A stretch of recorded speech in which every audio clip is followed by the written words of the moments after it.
नवंबर 2004, यानी विधायक बनने के 1 महीने बाद प्रयागराज में राजूपाल के दफ्तर के पास बमबाजी और फायरिंग हुई, लेकिन वो बच गया। इसके बाद सिर्फ 2 महीने बीते। अतीक अहमद के गैंग ने सरेआम बीएसपी के विधायक राजूपाल के साथ वो किया जिसे सुनकर आज भी लोग कांप उठते हैं। 25 जनवरी 2005 को राजूपाल के काफिले पर हमला हुआ। बीएसपी विधायक राजूपाल को कई गोलियां लगीं।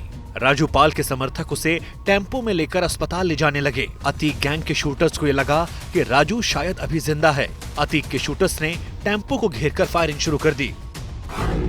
अतीक के शूटर्स ने करीब 5 किलोमीटर तक टेम्पो का पीछा किया। रास्ते भर राजू और उसके साथियों पर गोलियां बरसाईं। जब विधायक राजू अस्पताल पहुंचा तो उसे 19 गोलियां लग चुकी थीं। डॉक्टरों ने बीएसपी विधायक राजूपाल को मरा हुआ घोषित किया। उसकी पत्नी पूजा ने अतीक, उसके भाई अशरफ और फरहान पर एफआईआर करवाई। 9 दिन पहले ही राजूपाल की शादी हुई थी। बसपा समर्थकों ने पूरे शहर में तोड़फोड़ शुरू कर दी। बहुत हंगामा हुआ। राजू की हत्या के बाद 2005 में इलाहाबाद पश्चिम सीट पर उपचुनाव हुआ। बीएसपी ने राजूपाल की पत्नी पूजा को टिकट दिया। समाजवादी पार्टी ने दोबारा से अतीक के भाई अशरफ को उतारा। पूजा पाल के हाथों की अभी मेहंदी भी नहीं उतरी थी और वो विधवा हो गई। चुनावी रैलियों के मंच से वो अपना हाथ दिखाकर रोने लगती, लेकिन उन्हें जनता का समर्थन नहीं मिला क्योंकि अतीक का खौफ इतना ज्यादा था जिसकी वजह से उसका भाई अशरफ चुनाव जीत गया। हालांकि ये भी सच है कि राजू की हत्या के बाद अतीक ने भले ही भाई अशरफ को चुनाव जिता दिया, लेकिन इस हत्याकांड ने अतीक के राजनीतिक करियर को खत्म कर दिया।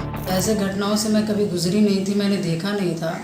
और महज हत्या के पहले 9 दिन पहले मेरी शादी हुई थी और आप खुद उससे अनुमान लगा सकते हैं कि जो इंसान शहर पश्चिमी का विधायक हो और लाखों लोगों की प्रतिनिधित्व कर रहा हो और उसकी हत्या दिन दहाड़े गोलियां कई घंटों चला करके उसकी हत्या दिन दहाड़े कर दी गई हो और उसके बाद भी पब्लिक के कहने पर भी, उसकी माँ के कहने पर, उसकी पत्नी के कहने पर भी आखिरी टाइम पर भी उसका चेहरा देखने को नहीं मिला, तो आप इसी मंजर से आप पता लगा सकते हो कि अतीक अहमद कैसा टेलर था और कैसा टेलर बांधना चाहता था कि एक विधायक की हत्या कर दे और हत्या के बाद उसकी लाश को नहीं सौंपी जा रही, मात्र इसलिए कि एक विधायक की लाश नहीं सौंपेंगे तो इसके बाद कोई भी दूसरा राजूपाल या पूजा पाल नहीं आगे आ पाएगी और हमारा विरोध नहीं कर पाएगी।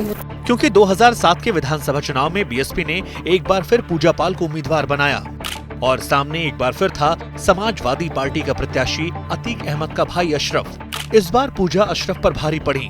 उन्होंने अशरफ को करीब 10,000 वोटों से हराया।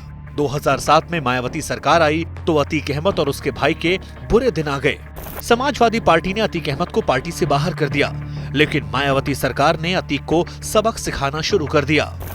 उसे मोस्ट वांटेड घोषित करते हुए उसके पूरे गैंग का पूरा चार्ट तैयार किया गया। पुलिस रिकॉर्ड में गैंग का नाम दर्ज होते ही 120 लोगों की लिस्ट बनाई गई। अतीक पर 20,000 रुपए का इनाम घोषित किया गया। उसकी करोड़ों की संपत्ति को सीज कर दिया गया। उसकी बिल्डिंगों को गिरा दिया गया। एक सांसद जो इनामी बदमाश था उसे फरार घोषित करके पूरे देश में अलर्ट जारी कर दिया गया। एक दिन दिल्ली पुलिस ने कहा कि हमने अतीक को गिरफ्तार कर लिया है। दिल्ली के पीतमपुरा में एक अपार्टमेंट में दिल्ली पुलिस ने उसे गिरफ्तार किया और फिर यूपी पुलिस को सौंप दिया। उसके बाद अतीक का ठिकाना कभी इस जेल तो फिर कभी उस जेल। साल 2012 में बाहुबली अतीक अहमद को राजूपाल की पत्नी पूजा पाल से बड़ा झटका मिला। अतीक अहमद ने विधानसभा चुनाव लड़ने के लिए अपना दल से पर्चा भरा और इलाहाबाद हाईकोर्ट में बेल की अर्जी दी। इलाहाबाद हाईकोर्ट के 10 जजों ने अतीक अहमद के केस की सुनवाई करने से खुद को अलग कर लिया। अतीक अहमद के केस की सुनवाई करने के लिए 11वें जज राजी हुए और अतीक अहमद को जमानत मिल गई। अतीक अहमद के सामने अपने बाहुबल को बचाने का यह अंतिम मौका था। पूजा पाल के सामने अतीक अहमद विधानसभा चुनाव तो लड़ा, लेकिन उसको शिकस्त का सामना करना पड़ा। राज्य में समाजवादी पार्टी की सरकार बनी और अतीक अहमद एक बार फिर से अपनी सियासी हनक बनाने में जुट गया। बाहुबली अतीक अहमद के खिलाफ 83 से ज्यादा मुकदमे दर्ज किए गए। अतीक और उसके भाई अशरफ पर 150 से ज्यादा केस हैं। अतीक अहमद के गैंग में 120 से ज्यादा शूटर हैं। इलाहाबाद के कसारी, मसारी, बेलीगांव, चकिया और मारियाडी, धूमनगंज में अतीक के लोग गैंगवार से शहर को दहलाते रहे हैं। 1986 से 2007 तक 12 से ज्यादा गैंगस्टर एक्ट के तहत केस दर्ज हैं। अतीक अहमद और उसके गैंग के खिलाफ कुल 96 मामले लंबित हैं। अतीक के भाई अशरफ के घर 5 बार कुर्की हो चुकी है। पुलिस घर के खिड़की दरवाजे तक उखाड़ कर ले जा चुकी है। अतीक भले ही नेता बन गया था, लेकिन माफिया वाली छवि से वो कभी बाहर नहीं आया। अतीक ने अपराधों और खौफ के दम पर सियासी बाहुबल को हासिल कर लिया, लेकिन राजनीति में आने के बाद उसका आपराधिक साम्राज्य और बढ़ता चला गया। यही वजह है कि उसके ऊपर ज्यादातर मुकदमे विधायक और सांसद रहते हुए दर्ज हुए।